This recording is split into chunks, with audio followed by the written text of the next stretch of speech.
Bien, donc les fois précédentes, nous avions utilisé deux mouvements de façon à faire le niveau inférieur correspondant à la face blanche et le deuxième niveau. Donc les mouvements c'était, rappelez-vous, le mouvement du copain boudeur et ensuite le mouvement du fou. Et enfin, on était parvenu à réaliser une arête jaune, donc pas forcément correctement placée, mais une croix jaune, hein, pas une arête, une croix jaune. Alors, pour réussir à faire la croix jaune, on avait tout simplement réalisé le mouvement du fou boudeur, que j'avais appelé ainsi, puisque en fait le fou commençait par pencher la tête avant d'appliquer le copain boudeur. Une fois que vous avez votre croix jaune, le but ça va être de placer correctement les couleurs par rapport aux faces, hein. Donc là on voit que ce cube-là est bien placé, mais pas les autres, puisqu'ici, il nous faudrait une arête jaune-rouge.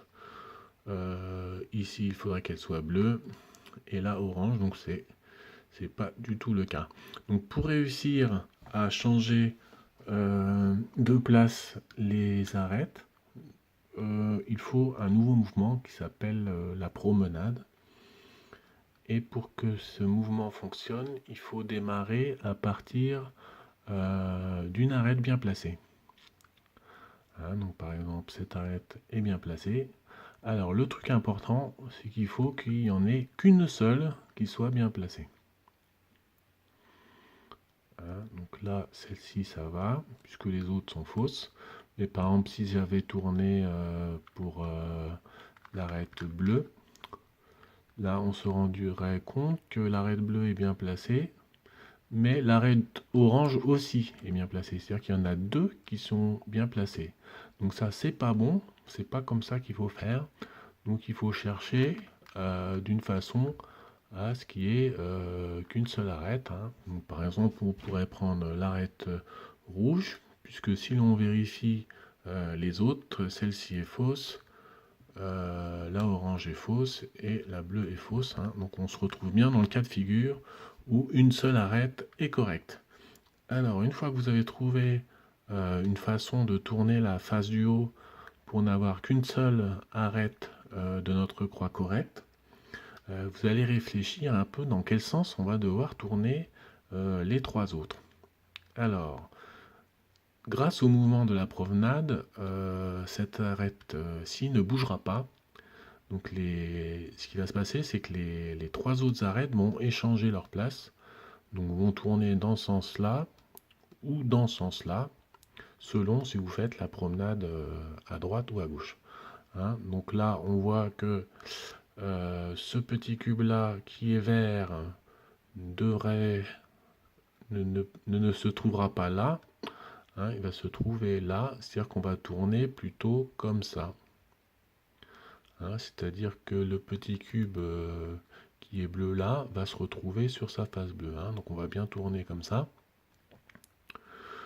Donc comme c'est à l'envers d'une horloge, il faut faire une promenade à gauche. Donc partez bien de votre arête correctement placée et je vais vous montrer le mouvement de la promenade à gauche. Alors le mouvement de la promenade, vous imaginez un petit bonhomme qui prend l'ascenseur et qui va marcher par exemple sur le toit de son immeuble, hein.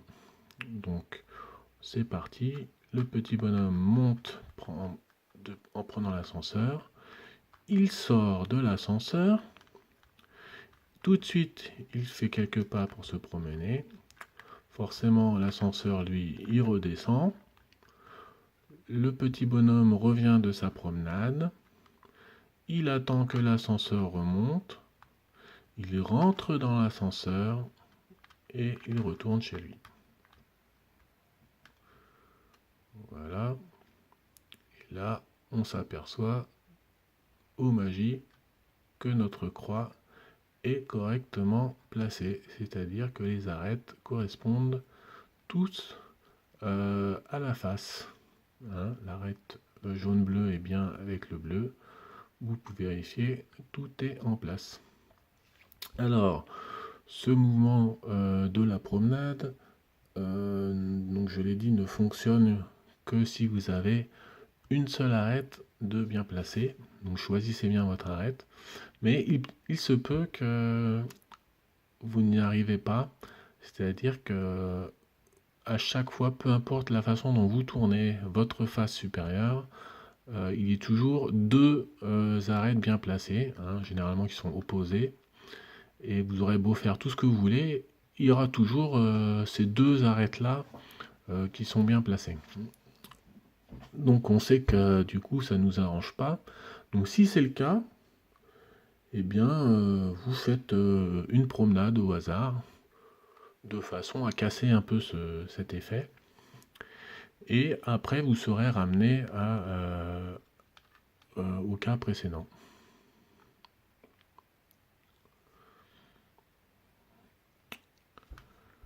Donc j'ai profité de la petite pause pour vous fabriquer le fameux exemple qui ne fonctionne pas.